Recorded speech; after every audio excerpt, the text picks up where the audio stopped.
नमस्कार, IND 121 में आपका स्वागत है। मैं हूं आपके साथ नवीन पुरोहित और आज हमारे साथ चर्चा करने के लिए मौजूद हैं मध्य प्रदेश कांग्रेस से नवनिर्वाचित विधायक कुणाल चौधरी जी। कुणाल जी, आपका IND 24 में बहुत बहुत स्वागत है। कुणाल जी, मध्य प्रदेश ने आपको इस मध्य प्रदेश की जमीन पर, मध्य प्रदेश के पटल पर संघर्ष करते हुए देखा है और संघर्षों की इबारत में ये जो रास्ता अख्तियार आपने किया, जहां एक तरफ पूरा देश एक माहौल में था, जो भी नए राजनीतिक लोग थे वो एक ऐसे माहौल में थे कि उनको लग रहा था कि ये जो है एक पूरा बीजेपी मय माहौल है।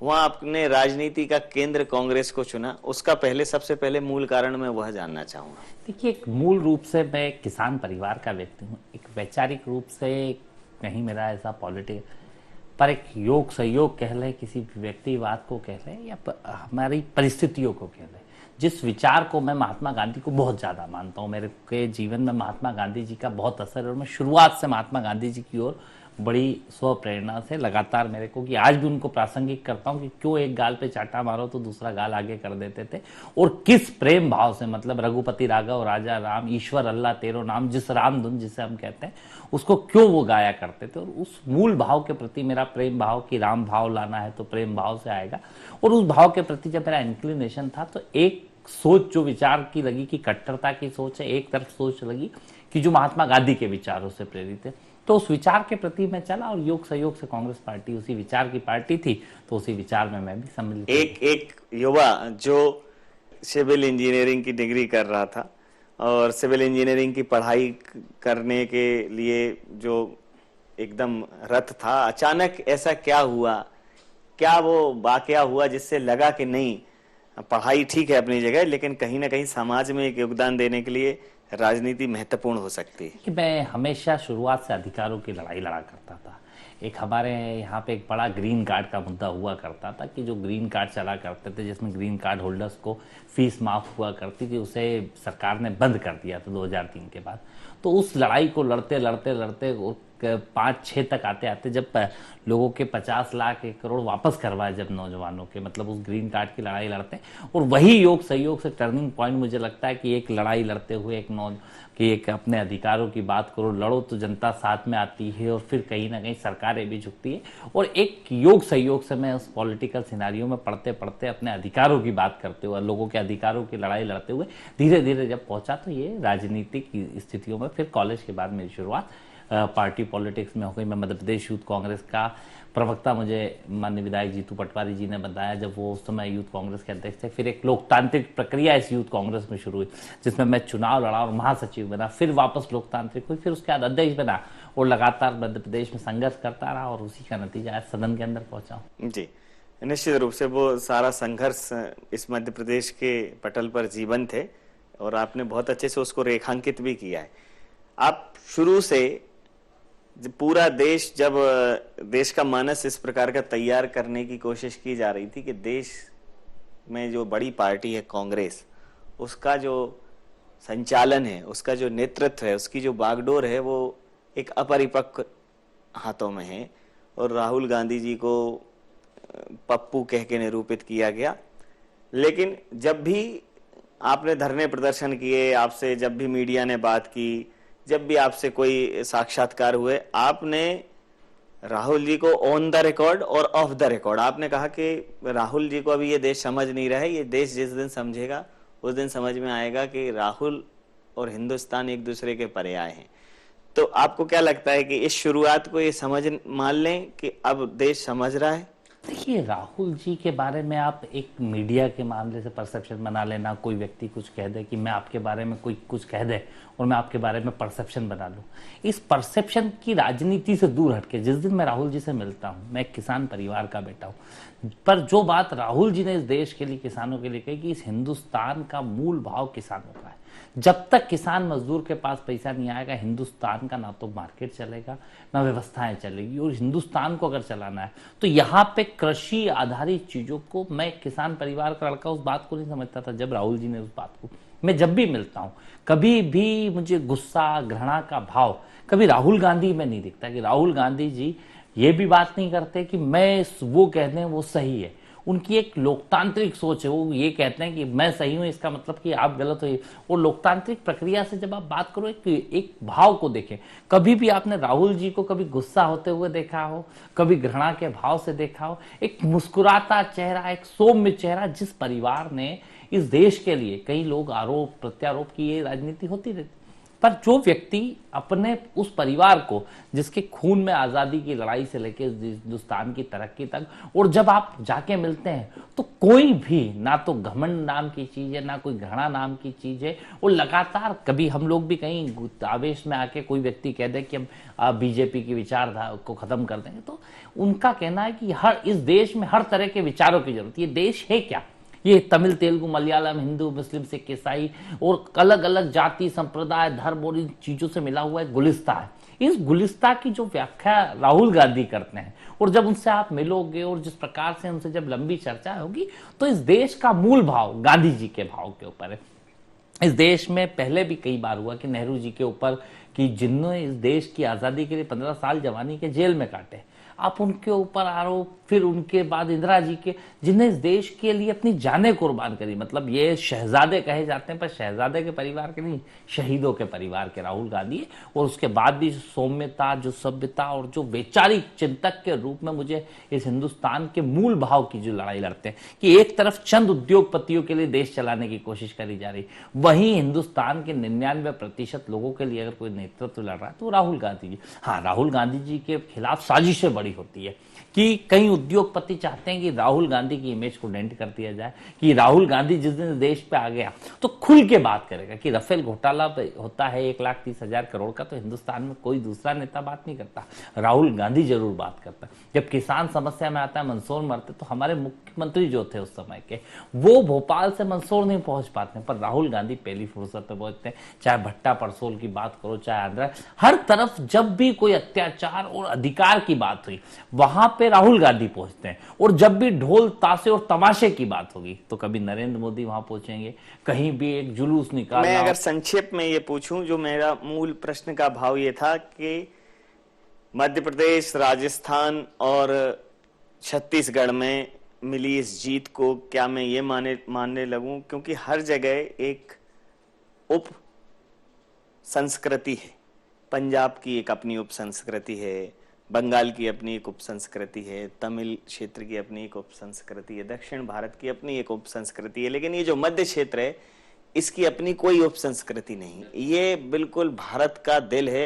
यहाँ से जो धड़कता है, इस दिल में जो हुक उठती है, वो देश के मानस तक भी जाती है, सिर तक भी जाती है और पैर तक भी जाती है। तो अब क्या आपको लगता है कि इस देश के दिल से जो आवाज उठी है वो कश्मीर से कन्याकुमारी तक जाएगी, फिर से देश कांग्रेसमय और राहुलमय होगा? मैंने आपको कई बार ये बात उस समय भी कही थी, जब हम लोकसभा चुनाव हारे थे, कई चुनाव हारे, तब भी ये कहा था कि राहुल गांधी वो व्यक्ति है जो समय आने पे वापस ये देश, राहुल गांधी जी को जैसे यहाँ पे नेहरू जी को पूजा, जिस प्रकार से इंदिरा जी के बारे में हुआ, राजीव जी के बारे में हुआ, उसी प्रकार से ये देश, हिंदुस्तान राहुल गांधी को एक्सेप्ट करेगा। क्योंकि राहुल गांधी के जो विचार, इस देश के आम व्यक्ति के विचारों के वो आधारभूत, और ये इसकी शुरुआत हो चुकी है। अब धीरे धीरे वापस वही लय कि पहले पूरा आप नक्शा देखते थे तो पटल से गायब होता जाता था। अब स्वच्छ भारत अभियान में आप देखेंगे कि वापस मूल राज्यों के अंदर वापस कांग्रेस पार्टी है। अभी और देखते जाएंगे, अभी आप देखेंगे कि इन्हीं के अंदर के सांसद कई इस्तीफे देने लग गए हैं, लोगों के अंदर घृणा, क्योंकि एक कट्टरवादी सोच कि सिर्फ मैं सही हूं, ये मैं शब्द जिस दिन इस देश के लोकतंत्र में जलेगा, तब तक ये देश का लोकतंत्र नहीं चल सकता। और जो गणतंत्र, ये इस देश के उस गणतंत्र को, हमारा इस लोकतंत्र है क्या? एक गणतंत्र है। ये गणों के द्वारा चुने गए व्यक्ति के तंत्र को चलाने के लिए व्यक्ति चुनते हैं, जो गण चुनते हैं, वो हमारे देश की मूल बात। पर ये अधिकारी तंत्र, उद्योगपति तंत्र, और इस प्रकार से जिस तंत्र को चलाने की कोशिश कर रहे हैं कि हर व्यक्ति को घृणा की भाव करो, डर की बात बताओ कि पाकिस्तान से डरो, इससे डरो, जात से डरो। अभी कई दिनों से जो चुनाव हो रहे थे, वो हो रहे थे जाति पे, धर्म पे, संप्रदाय के ऊपर, और इस देश के मूल भाव के विपरीत झूठ के ऊपर। या तो 15 लाख दे देंगे, काला धन ला देंगे, या एक झूठ था, या दूसरा था कि इस देश को हिंदू राज्य और ये सांप्रदायिक ओर के अंदर कहीं ना कहीं इस देश को बनाने की कोशिश थी। पर अब जब मूल भाव पे चुनाव हुआ कि किसान ने पूछा कि जो यूपीए के समय हमारी सोयाबीन की कीमत 1,000 लागत पे 4,000 रुपए कुंटल थी, आज वो 2,500 रुपए लागत पे 3,000 रुपए कुंटल क्यों बिक रही है? जो लहसन की बात करी, प्याज की बात करी, मूल भाव की बात करी कि हमारे अधिकारों का हनन क्यों हो रहा है, हमें नौजवानों को रोजगार क्यों नहीं। तो जैसे ही मूल भाव पे ये राजनीति आई, आज आपने देखा कि जो एक राज्य में 200 पार का नारा दे रहे थे, मुझे नहीं लगता कि 5 राज्यों में मिला के भी इनकी 200 सीटें आई है। जी, अब निश्चित रूप से जैसा आपने कहा कि आप उस मूल भाव को समझ गए हैं, तो मूल भाव को निभाने की जवाबदेही भी अब आपके ऊपर आ गई है। एक तो कर्ज माफी की जो घोषणा थी वो, और फिर जिस प्रकार से इस प्रदेश में खेती को लाभ का धंधा बनाने की बात पूर्व सरकार ने की, नहीं बना पाई, शायद इसी वजह से किसानों ने बेरुखी दिखाई या और भी जो कारण रहे हों। लेकिन अब चूंकि आप पहले कर चुके हैं, अब आपको और ज्यादा करने की जरूरत है, तो जवाबदेही अब आपके पक्ष पर ज्यादा है। नहीं, स्पष्ट है, कोई भी सरकार, हर सरकार अपना काम करती है, कोशिश करती है करे, पर जो मूल भाव होता है आपका, उसके कारण से चीजें चलती। जैसे आप समझेंगे कि जब अटल जी की सरकार इस देश के अंदर थी, क्या गेहूं की कीमत थी, क्या सोयाबीन की थी, क्या लहसन, क्या प्याज, और कीमतें क्या थी किसान।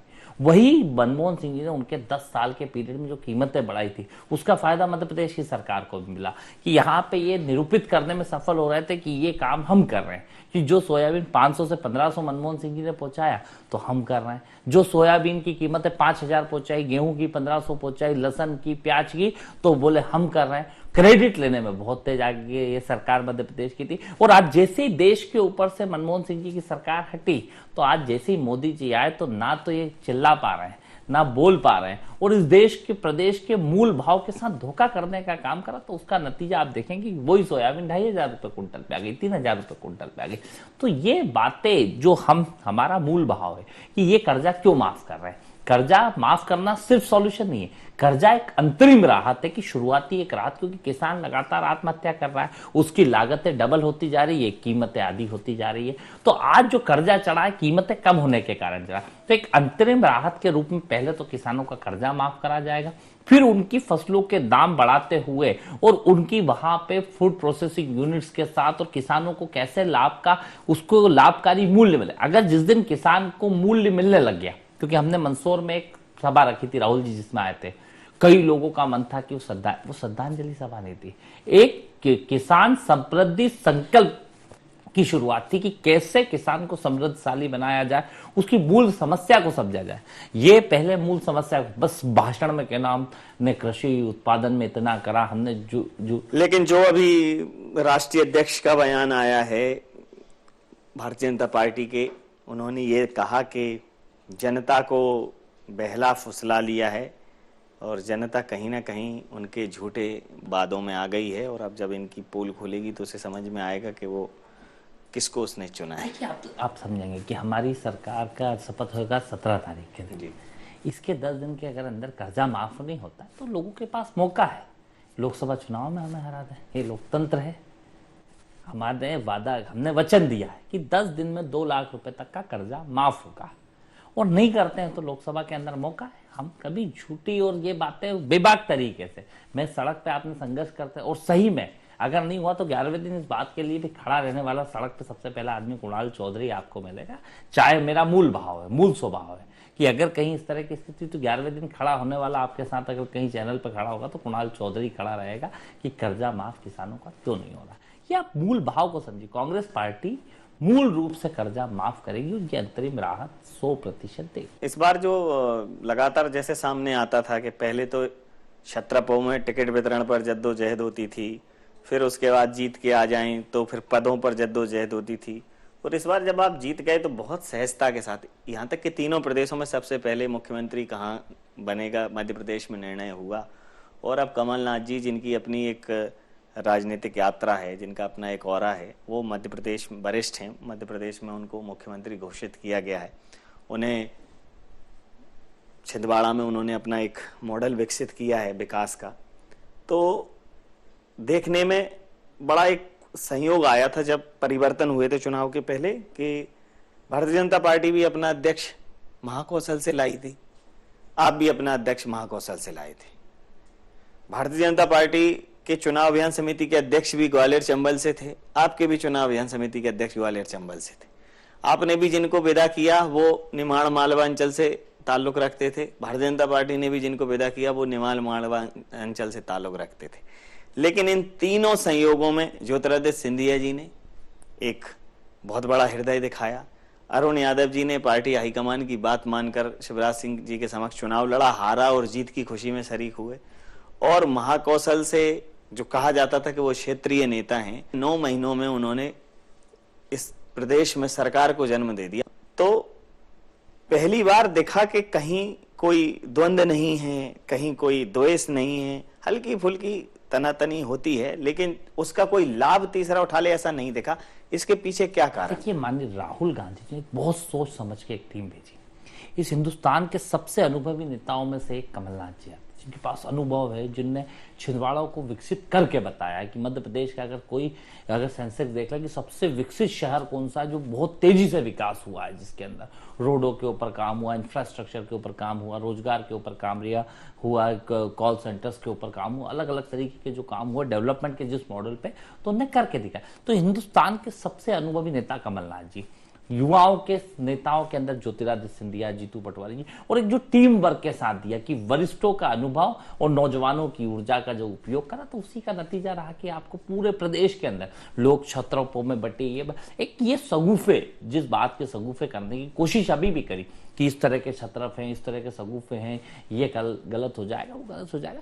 एक लोकतांत्रिक प्रक्रिया में 2 तरह के विचार होते ही हैं, असहमति में सहमति, सहमति में असहमति। यही लोकतंत्र का मूल भाव है कि मैंने कह दिया और आपने सारी चीजें सही मान ली, तो ये लोकतंत्र ही खत्म हो जाएगा। कि भैया सरकार ने कह दी, मीडिया ने बात मान ली, तो सिर्फ सारी चीजें तो लोकतंत्र असहमति में सहमति, और उस असहमति को ये बताते हैं कि ये लड़ाई है, तो ये कहीं कोई लड़ाई नहीं, ये विचार होते हैं। घर में भी 4 तरह के लोग होते हैं, तो 4 विचार होते हैं और चारों को देखा जाता है, तो जो मूल भाव निकलता है, तो असहमति में सहमति के विचार को विचार कहा जाता है। जी, अब जिस प्रकार से मध्य प्रदेश में सरकार आ गई है, शिवराज जी ने कहा है कि वो मध्य प्रदेश नहीं छोड़ेंगे, और वो उन्होंने कहा है कि मिनट टू मिनट जनता के प्रति किए गए आपके वादों का पूरा एक विश्लेषण किया जाएगा और आपसे जवाब मांगा जाएगा। तो इस बार जो विपक्ष है, आप चूंकि स्वयं विपक्ष की भूमिका में रहे हो, कम संख्या बल में थे, तो उसकी कहीं ना कहीं पीड़ा आपने भोगी होगी। अब इनका संख्या बल लगभग सरकार के आसपास ही है, बहुत ज्यादा दूर नहीं उस संख्या बल से, तो एक मजबूत विपक्ष भी आपको मिलेगा, तो परीक्षा थोड़ी कठिन होगी। देखिए, अच्छा है शिवराज जी ने कम से कम ये बात कही, मुझे खुशी हुई कि एक विपक्ष के नेता के तौर पे, विपक्ष की बात करने के तौर पर उन्होंने बात कही। पर शिवराज जी को आज हिसाब की बहुत जल्दी याद आई। आज हमने वादे करे, हम करेंगे, और करना भी चाहिए लोकतंत्र की। मैं भी कहता हूं कि एक व्यक्ति, एक सरकार को, एक जिसको सरकार बनाते हैं उसे देते हैं सेवा का काम, दूसरे को बनाते हैं चौकीदार। पर जब हम चौकीदारी करते थे, मैं व्यापम पे सवाल उठाता था तो केस लगा दिए जाते थे। शिवराज जी को वो चीज याद नहीं आई। शिवराज जी को वो याद नहीं आई कि 6 किसानों की हत्या कर दी, पहले पेट पे लात और छाती पे गोली मार दी, और एक भी 302 का मुकदमा नहीं हुआ। तब जब जवाबदेही की याद नहीं आई, 50,000 का कर्जा माफ की बात कही थी, तब जवाबदेही की बात नहीं। शिवराज जी को पहले कम से कम एक अपना आत्मचिंतन करते हुए और एक प्रायश्चित करते हुए कि जनता के सामने एक माफी मांगनी चाहिए थी कि मैंने झूठ बोला और झूठ बोल के सरकार को चला नहीं। लेकिन वो तो जनता के पास इस मंथ, अगले वीक से यात्राओं का उनका शेड्यूल शुरू हो जाएगा, और वो एक आभार यात्रा निकालेंगे पूरे प्रदेश। वो उनकी मर्जी, उनका एक लोकतांत्रिक प्रक्रिया में उनके पास है कि आभार माने, पर ये बताएं उस आभार रैली में कि भैया मैंने इतने वादे करे थे। एक वो भी एक अपना रिपोर्ट कार्ड की 11, 12, 13 साल इस मध्य प्रदेश के मुख्यमंत्री रहे, उस मुख्यमंत्री ने कितनी घोषणाएं करी और कितनों को अमली जामा पहनाया, क्या वादे करे और क्या काम करा, क्या घोषणा पत्र में कहा था 3 बार की सरकार में, और हम क्या क्या कर पाए। एक रिजल्ट के बाद एक कम से कम एक अपना वो भी रखना चाहिए। अच्छी बात है कि जवाबदेही हमसे मांगने की कोशिश आज से करी जा रही है, बहुत बेहतर लगा कि लोकतंत्र के लिए अच्छी है। मैं भी उसी विचार का था, मैंने भी 8 दिसंबर को पिछली बार रिजल्ट आया था, 11 दिसंबर को व्यापम पे, पर मुझे कभी जवाब इस सरकार ने दिया नहीं। हाँ, लाठियां जरूर मारी, आंसू गैस के गोले जरूर फेंके, बड़े बड़े केस जरूर लगाए और उलझाने की कोशिश करी, और हर तरफ से घेरने की कोशिश जरूर करी और डराने की कोशिश करी। पर अच्छा है कि शिवराज जी, हम उस लोकतांत्रिक पार्टी के लोग हैं जो किसी को डराते नहीं है। हम लोग अब चाहते हैं कि विपक्ष भी मजबूती के साथ रखे और हम कुछ गलत करें तो उसे याद दिलाने का काम करें और उस पर लड़ाई लड़ने का भी काम करें। पर पहले अभी आपने सरकार गई है, अभी आप मुख्यमंत्री अपना भी रिपोर्ट कार्ड अगर पेश करते तो ज्यादा बेहतर होता कि कितने झूठ और कितने सत्य के साथ इन्होंने सरकार चलाई। ये बात हमेशा कांग्रेस के लिए कही गई है कि कांग्रेस में जो चांदी की चम्मच लेकर पैदा होने वाले लोगों को ही मौका मिलता है। तो आप इसका अपवाद हैं या ये कांग्रेस में सहज है कि जो योग्यता रखता है, जो क्षमता रखता है, वो किसी भी बैकग्राउंड का हो, उसको कांग्रेस में एक अच्छा अवसर मिलता है? कांग्रेस पार्टी लोकतांत्रिक पार्टी, मुझे तो मैं खुद आपके सामने जीता जाए। मेरे से पहले यूथ कांग्रेस अध्यक्ष रहे प्रिव्रत जी, उनकी उससे पहले जीतू पटवारी जी, मीनाक्षी नटराजन जी, गोविंद राजपूत जी, उससे पहले प्रेमचंद गुड्डू जी, मुकेश नायक जी, सुरेश पचौरी जी, हमारे यहाँ पे सुरेंद्र ठाकुर, जितने भी रहे, इन सब के आप बैकग्राउंड उठा के देख लोगे तो 100 में से 1% का अगर कहीं कुछ निकलेगा बैकग्राउंड। और सब जो बड़े नेता बने, किसका क्या बैकग्राउंड है, किसका क्या है। अभी भी आप टिकटों में देखें, एनएसयूआई अध्यक्ष को टिकट दिया, उसका आप बैकग्राउंड चेक करेंगे। कुणाल चौधरी को टिकट दिया, उसका आप बैकग्राउंड चेक करेंगे। भूपेन मरावी को दिया, उसका आप बैकग्राउंड, सचिन बिरला को दिया, अच्छे अच्छे जो नौजवानों को जो मौका दिया, उनका आप बैकग्राउंड जिस दिन चेक करेंगे तो आपको समझ में आएगा कि कांग्रेस पार्टी। और ये बात भी है कि लोकतंत्र में अगर किसी नेता का बेटा है तो वो हामी नहीं हो सकती कि नेता के बेटे में भी अगर काबिलियत है तो वो भी नेता बन सकता है। इस बात पर उस बात को जोर से बहुत बीजेपी, लेगेसी, परिवारवाद और ये वो, और जब नौजवानों की बात आती है तो युवा मोर्चा का अभी एक अध्यक्ष है हमारा जबलपुर का, अभिलाष पांडे, ना उसको टिकट मिलता है। युवा मोर्चा का इससे पहले अध्यक्ष अपने अमरदीप मौर्य, उसको भी टिकट नहीं मिलता है। उससे पहले जीतू जिराती, उसको भी नहीं मिलता है। उससे पहले विश्वास भाई को जरूर, पहले उनके फादर अच्छे मिनिस्टर और बड़े नेता थे तो उनको जरूर मिलता है। बाकी एक और धीरज पटेरिया थे तो उनको इंडिपेंडेंट लड़ना पड़ता है। बात जब आती युवाओं की तो नेता कौन देखते हैं? मुदित सेजवार, आकाश विजयवर्गीय और बड़े बड़े नेताओं के बेटे।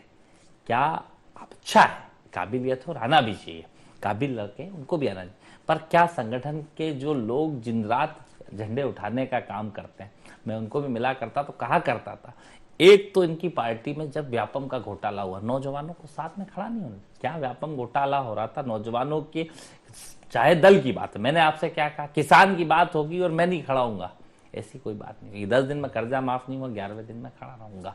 पर जब व्यापम हुआ, जब किसान पे गोली चली, कोई भी दल नहीं आया, भारतीय जनता पार्टी का एक व्यक्ति, एक अंगीकार, एक नेता नहीं आया। और सिर्फ बातें करना और झूठ बोलना कि ये कांग्रेस पार्टी परिवारवाद, ये पवाद, वो बात। राहुल गांधी जी के परिवार का, राजीव जी के बाद कोई भी व्यक्ति सरकार में आज तक नहीं रहा, इनको वो परिवारवाद दिखता है। वहां पे मनमोहन सिंह जी रहे, डॉक्टर मनमोहन सिंह जी रहे, नरसिम्हा राव जी रहे, और इस देश के अंदर अलग अलग प्रधानमंत्री रहे, वो चाहते कब बन जाते हैं। पर इस तरह की लेगेसी और इस तरह की बातें, सिर्फ बात करना, कैसे मूल मुद्दों से, इनका एक स्वभाव है बीजेपी का कि इस देश की राजनीति को मूल भाव से दूर ले जाओ, कि नौजवान अपने रोजगार की बात नहीं करे, किसान फसलों के दाम की बात नहीं करे, महिलाएं सुरक्षा की बात नहीं करे, सिर्फ इस बात पे रहे कि धर्म, जाति, संप्रदाय क्या बात है, बस वो मूल भाव से भाव हटकाने के लिए सारी चीजें अभी तक आप जो है अपनी बात जोर शोर से धरने प्रदर्शन के माध्यम से सड़क पर रखते थे, सदन में रखने की बात नहीं आती थी, सदन में रखने का मौका नहीं मिलता था, और आप कहते थे कि भाई सरकार से जब सदन में आपके जो उस वक्त जितने भी प्रतिनिधि थे, जब सवाल पूछते हैं तो सरकार सदन नहीं चलाती। अब आप सरकार है, अब आप अपनी बात भी रख सकते हैं और सामने वाले की बात भी सुन सकते हैं। तो क्या मध्य प्रदेश कांग्रेस से आपसे ये उम्मीद कर सकता है कि जो जवाब और जो सवाल उस वक्त उठते थे, जो प्रश्न आप उठाते थे कि सरकार सवालों से भागती है, सरकार जवाब नहीं देना चाहती, तो अब जब जवाब देने की बारी आपकी है और सवाल पूछने का भी आपको मौका है सदन में, तो क्या पूरी निष्पक्षता के साथ प्रदेश की जनता के हित में वही कुणाल चौधरी उसी जज्बे के साथ सवाल पूछेगा? मैंने आपको बोला, मैं सड़क के संघर्ष से सदन में पहुंचा और इसी सड़क के संघर्ष को जनता ने मुझे सड़क के संघर्ष के माध्यम से सदन में पहुंचा है, और उस बात को पूरी ताकत के साथ, चाहे नौजवानों की बात हो, चाहे किसानों की बात हो, हर वर्ग के अधिकारों की जो लड़ाई में पहले सड़क पे लड़ता आया था, आज सदन में भी उस लड़ाई को उसी ताकत के साथ जारी रखूं। तो अब नया आशियां बनाना है, दिल में एक जोश नया लाना है। सब सितारों की बात करते हैं, हमको आसमां उतार लाना है, फितरतन आंधियां बुझाएंगी, आदतन हमको दिया जलाना है। मुझे तो सिर्फ हक की बात करनी आती है। जब सड़क पे था तो सड़क पे की, अब सदन में है तो सदन में करूँगा, और हर उचित फोरम पे करूँगा, लेकिन जनता के हक की आवाज़ उठाऊँगा। और इस प्रदेश ने कुणाल चौधरी का वो जीवंत संघर्ष देखा है, और एक युवा एक लंबी राजनीति की संघर्ष यात्रा से आज सदन के दरवाजे पे पहुंचा है। राजनीति में आप एक उदाहरण प्रस्तुत करें, जैसा कि राजनीति के प्रति एक लोगों का दुराग्रह है कि अरे वो तो राजनीति करते हैं, वो सोच बदलें। उस सोच बदलने के लिए प्रेरणा बने। आपका बहुत बहुत धन्यवाद, बहुत बहुत आभार कि आप हमारे साथ आए और चर्चा की। धन्यवाद।